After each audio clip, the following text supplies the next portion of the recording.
Assalamualaikum warahmatullahi wabarakatuh. Balik lagi bersama saya Rini Oktavianingsih.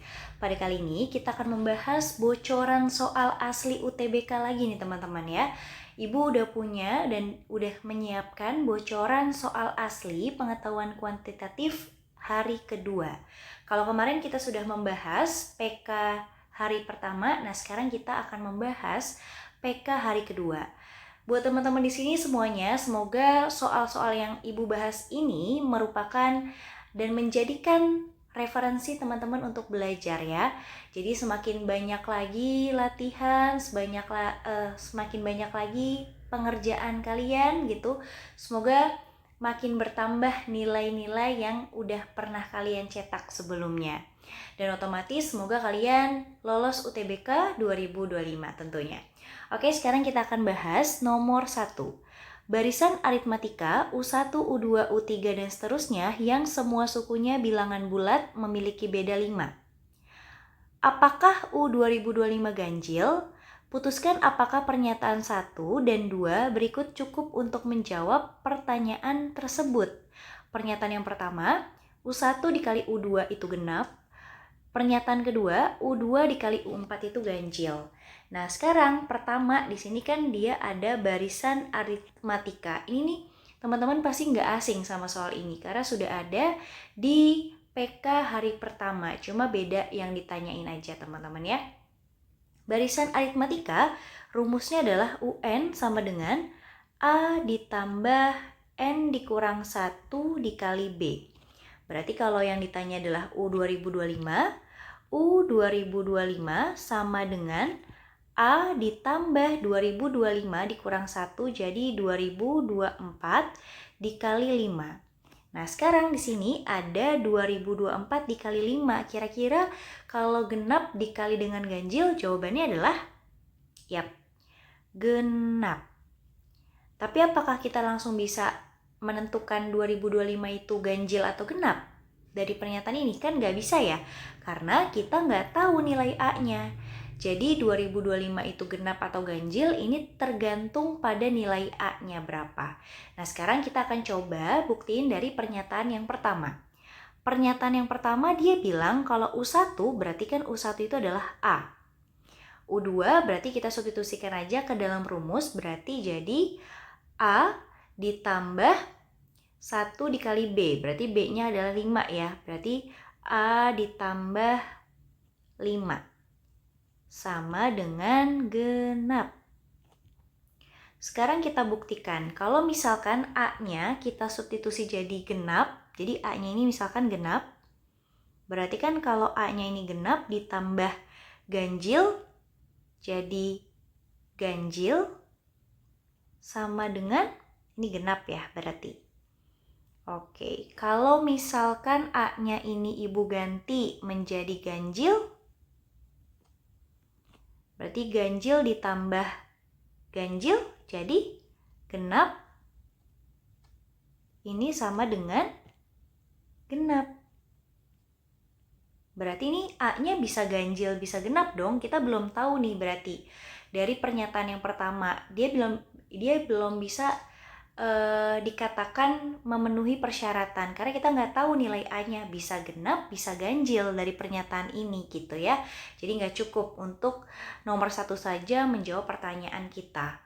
Nah, sekarang kita akan coba dari pernyataan yang kedua. Udah nggak mungkin pernyataan pertama, sekarang kita ke pernyataan kedua. Pernyataan kedua di sini dia bilang U2 dikali U4 adalah ganjil. Kalau U2 itu kan berarti A ditambah 5 dikali, kalau U4 berarti A ditambah N dikurang 1 berarti 3 dikali 5, 15 ya. Berarti A ditambah 15 sama dengan ganjil.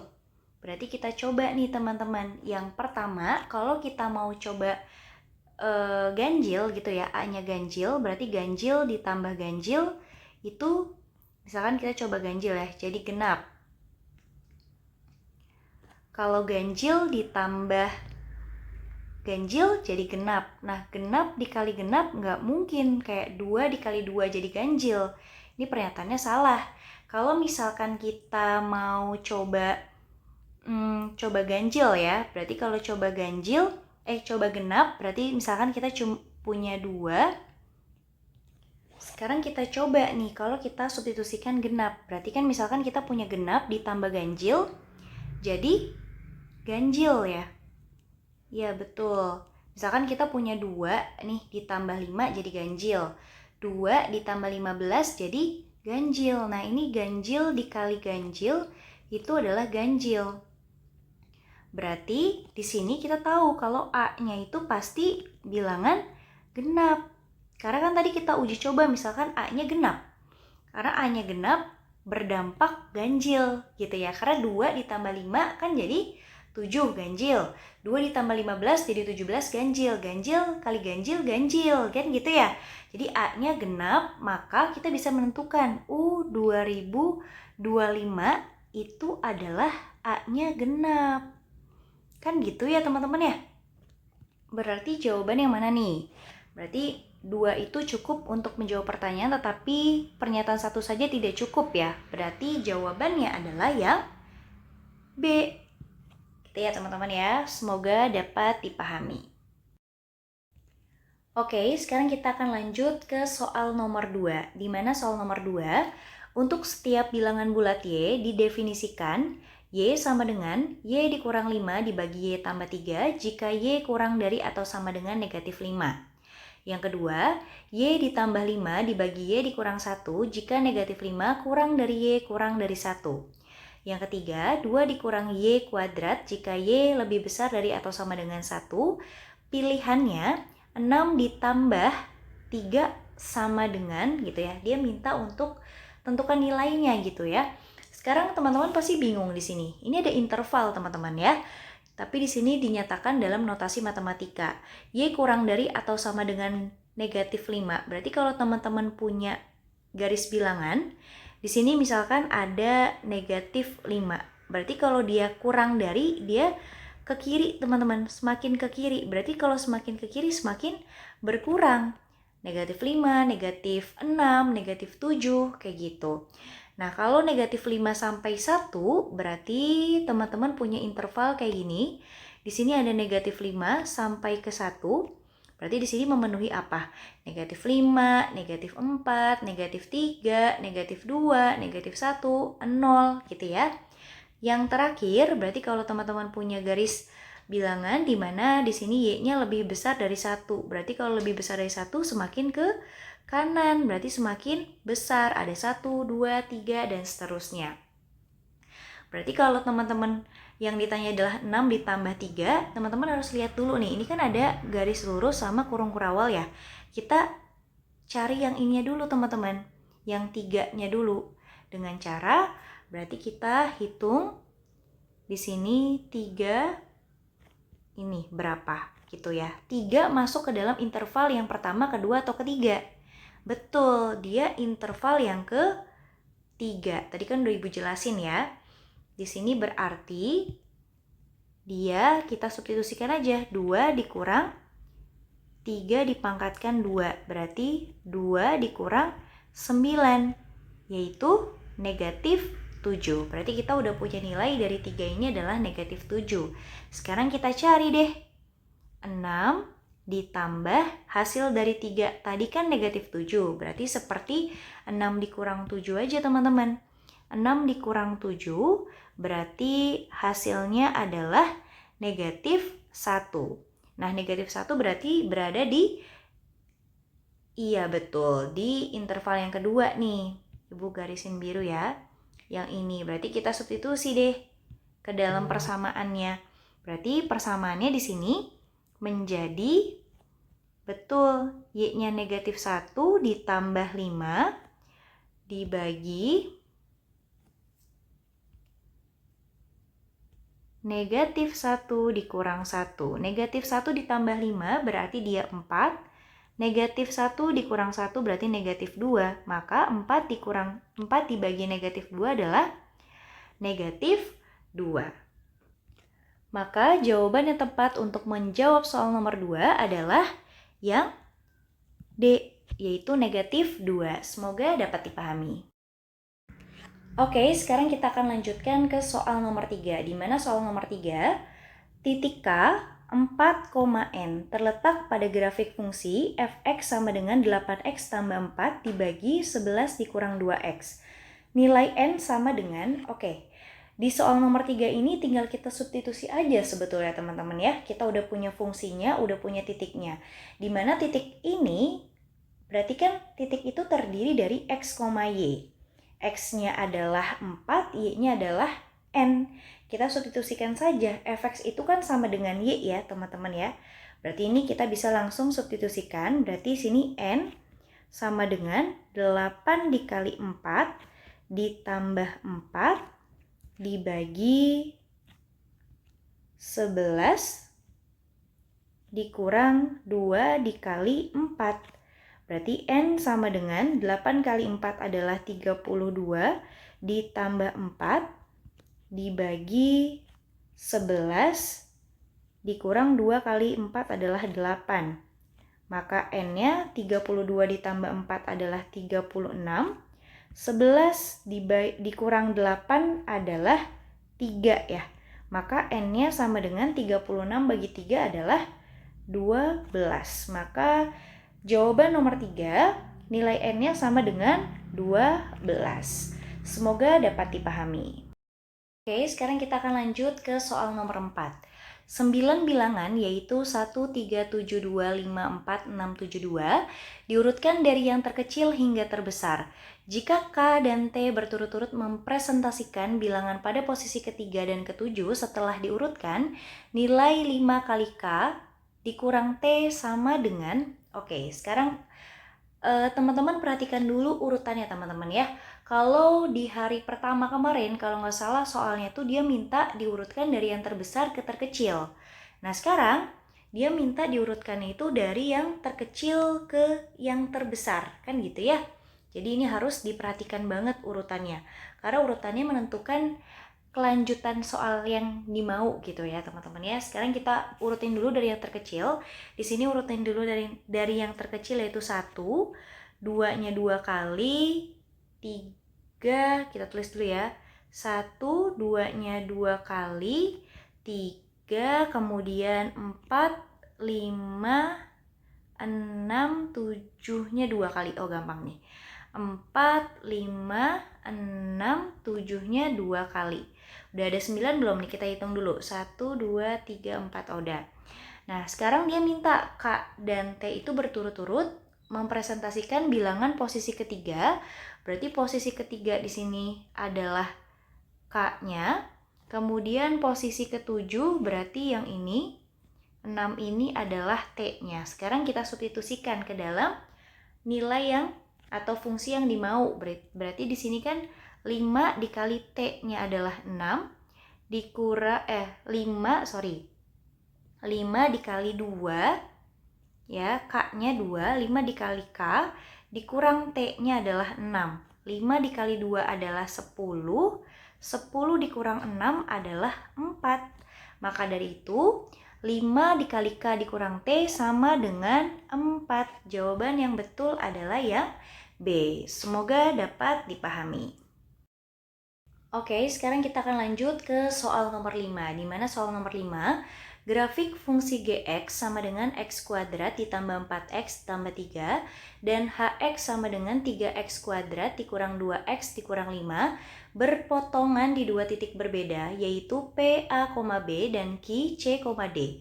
Jika A lebih kecil dari C, nilai B sama dengan, kuncinya di sini ya teman-teman ya, berpotongan. Berarti kalau ada kata-kata berpotongan gitu ya, dia bisa kita jadikan sebuah persamaan. Jadi kita tinggal sama dengan kan Gx sama dengan Hx. Berarti di sini Gx sama dengan Hx-nya x pangkat 2 ditambah 4x ditambah 3 sama dengan 3x pangkat 2 dikurang 2x dikurang 5. Sekarang ruas sebelah kanan kita pindahkan ke ruas sebelah kiri.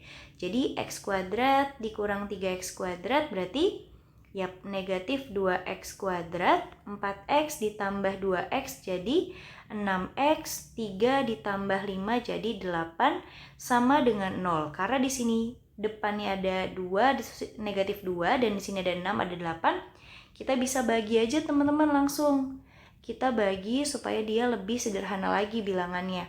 Kita bagi sama negatif 2. Negatif 2 bagi negatif 2 berarti 1. Jadi X kuadrat.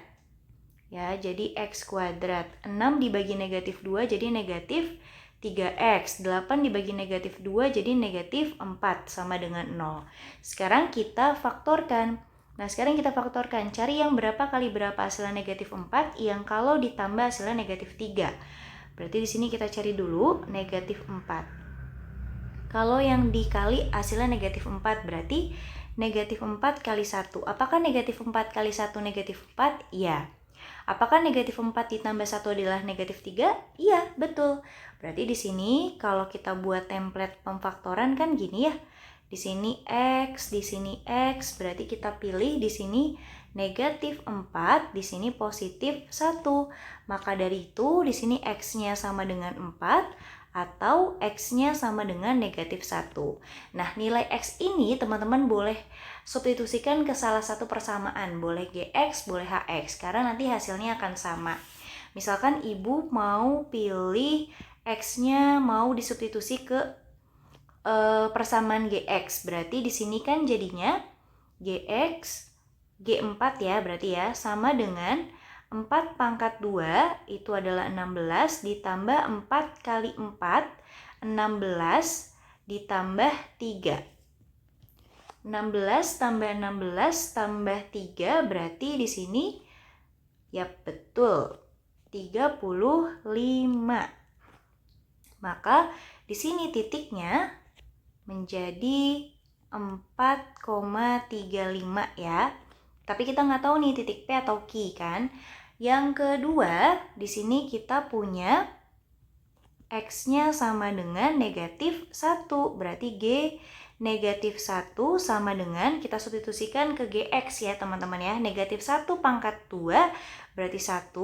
4 dikali negatif 1 berarti negatif 4 ditambah 3. Maka 1 dikurang 4 ditambah 3 adalah 0. Maka di sini titiknya akan menjadi negatif 1,0. Sekarang kita cari. Di sini dia minta, dia punya syarat kalau A-nya itu lebih kecil daripada C. Misalkan A-nya ibu mau di sini ya. Misalkan ibu mau pilih A, ini B, ini C, ini D. A-nya di sini adalah 4. 4 lebih kecil daripada negatif 1. Apakah pernyataan ini benar? Pernyataan ini?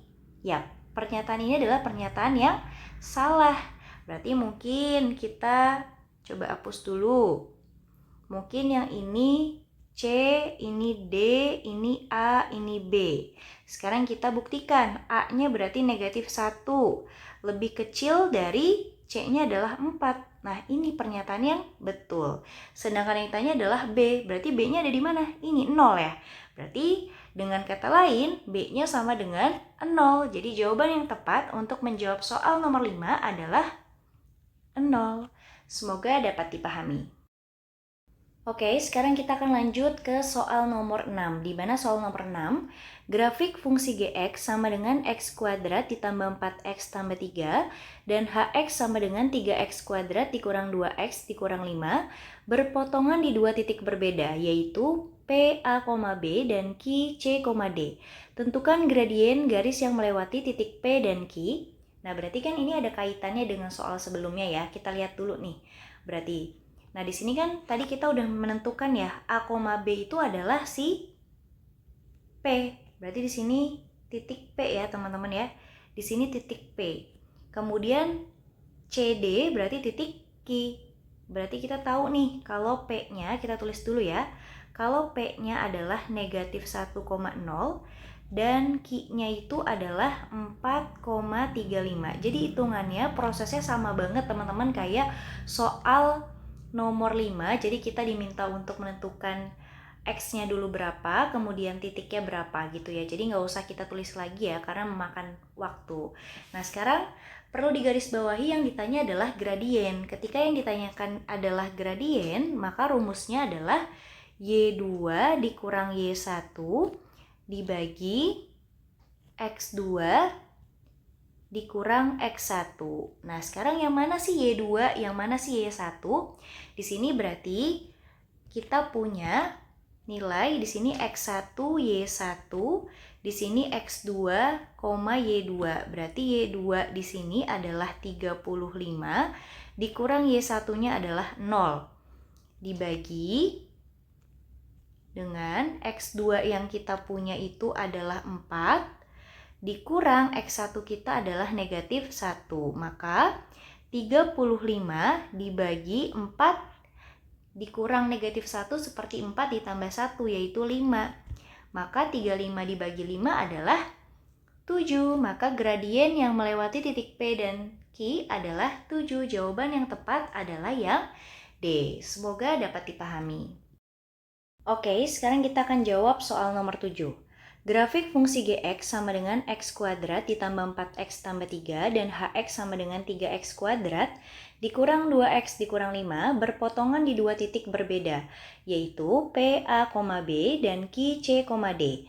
Garis T melalui kedua titik tersebut jika garis Y sama dengan PX tambah Q sejajar garis T dan melalui titik 0,1 maka nilai P ditambah Q adalah. Oke, sekarang clue-nya di sini teman-teman ya. Garis T ini melewati atau melalui kedua titik tersebut. Yang tadi, titik tadi ya, P dan Q. Kemudian sejajar. Berarti kan kita diminta untuk menentukan nilai P ditambah Q-nya ya. Dari mana? Dari bantuan gradien yang tadi. Gradien yang tadi kita cari itu kan nilainya 7 ya. Teman-teman nanti bisa lihat lagi jawaban soal nomor 6, pembahasannya terutama, nanti teman-teman lihat gimana kita bisa menentukan gradiennya, gitu kan. Karena di sini kita udah punya gradien dari garis T itu adalah 7, dan di sini garisnya sejajar. Kalau garisnya sejajar, berarti kita katakan gradien itu sama dengan garis T itu ya, gradien garis T itu sama dengan 7, sama dia. Karena sejajar, maka kita bisa langsung menentukan persamaan garis singgung tersebut. Dimana persamaan garis tersebut dia rumusnya adalah Y dikurang Y1 sama dengan M dikali X dikurang X1. Mana sih X1 dan Y1? Ini teman-teman. Ini X1, ini Y1. Sekarang kita bisa substitusikan. Y berarti dalam bentuk Y dikurang Y1 kita adalah 1 sama dengan gradien kita adalah 7 dikali X dikurang 0 gitu ya. Berarti di sini Y dikurang 1 sama dengan 7X. Karena ini dikali pelangi kan, 7 kali X adalah 7X, 7 kali 0 ya 0. Maka Y-nya sama dengan 7X ditambah 1. Sekarang dilihat lagi nih persamaan garisnya, dia minta Y sama dengan PX tambah Q. Berarti tidak lain tidak bukan P di sini adalah 7. Di sini adalah Q. Maka ketika yang ditanyakan adalah P tambah Q, berarti tinggal P tambah Q yaitu 7 tambah 1 sama dengan 8. Maka nilai P tambah Q adalah 8. Semoga dapat dipahami. Oke, sekarang kita akan jawab soal nomor 8. Nah, ini tuh soal yang paling gampang banget teman-teman ya. Ini merupakan matematika dasar. Teman-teman harus lebih cepat mengerjakannya supaya waktunya itu bisa dialokasikan soal-soal yang lebih susah gitu ya. Tapi ini kadang kurang teliti juga dalam menjawab soal nomor 8 ini. Jadi perlu banget ketelitian ya teman-teman ya. Jangan sampai teman-teman salah. Karena sayang banget kalau salah. Sekarang kita akan jawab.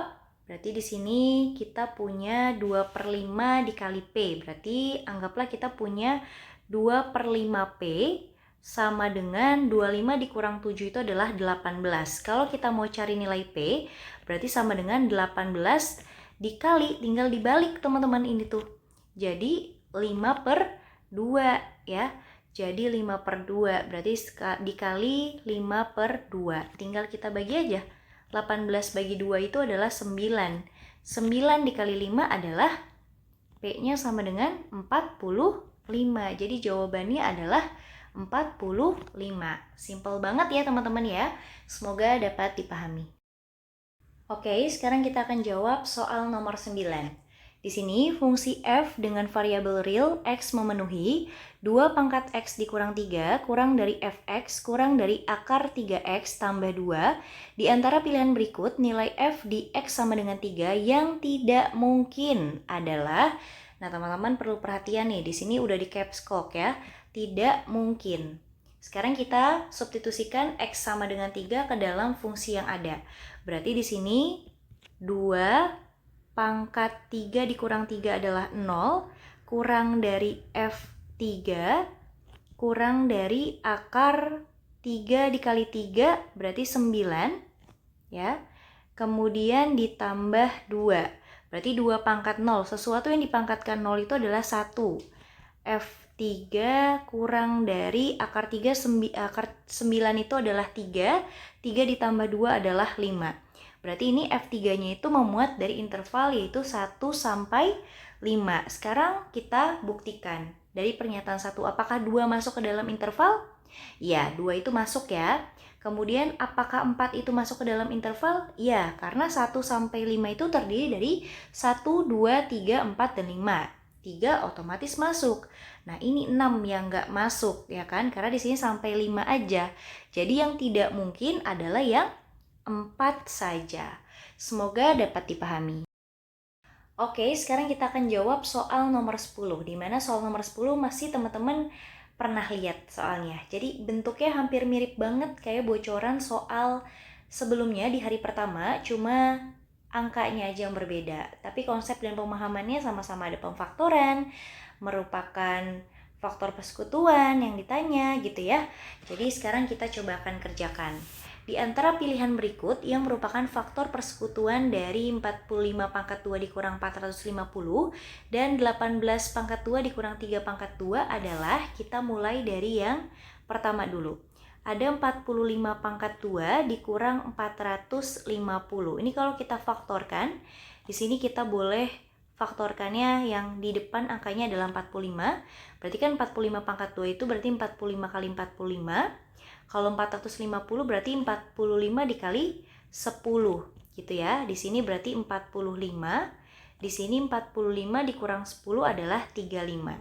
Nah, sekarang faktorisasi prima dari 45 itu kan berarti 3 kali 3 kali 5 kan gitu ya. Kalau 35 berarti 5 dan 7 gitu. Jadi ini teman-teman kalau misalkan masih bingung dari mana sih dapatnya 3, 3, 5 gitu ya, dari pohon faktor teman-teman ya. Nanti teman-teman boleh ngitung step by step menggunakan pohon faktor. Cuma kan itu pelajaran SD banget ya teman-teman ya, harusnya udah di luar kepala. Kemudian di sini kita punya yang 18 pangkat 2 dikurang 3 pangkat 2, di mana ini ada bentuk umum teman-teman. Ada A kuadrat dikurang B kuadrat menjadi A plus B dikali A min B, kan gitu ya. Di sini berarti bisa langsung nih, 18 dikurang 3 dikali 18 ditambah 3. 18 dikurang 3 adalah 15, dikali 18 tambah 3 adalah 21. Faktorisasi prima dari 15 itu adalah 3 kali 5, faktorisasi 21 itu adalah 3 kali 7. Nah, sekarang kita cari nih, ya, faktor persekutuan dari 9, 15, 35, dan 45 yang dibentuk oleh keduanya, ya. Itu baru yang dimaksud gitu. Kalau dari salah satunya aja yang memenuhi, tapi salah satu yang lain tidak, itu berarti salah ya.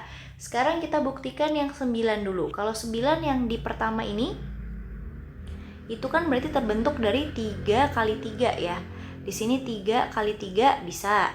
Di sini juga 3 kali 3 bisa. Berarti ini termasuk memenuhi. Kemudian yang 15 berarti tersusun dari 3 kali 5. Yang ini juga boleh 3 kali 5 berarti memenuhi. Kalau 35 berarti 35 itu adalah 5 kali 7. Ini juga ada 5 kali 7 bisa. Kalau 45 berarti 3 kali 3 9. 9 kali 5 45. Ini juga ada ya. 3 kali 3 9. 9 kali 5 45 gitu. Jadi ternyata memenuhi semua. Jadi jawabannya yang E, semua pilihan. Semoga dapat dipahami.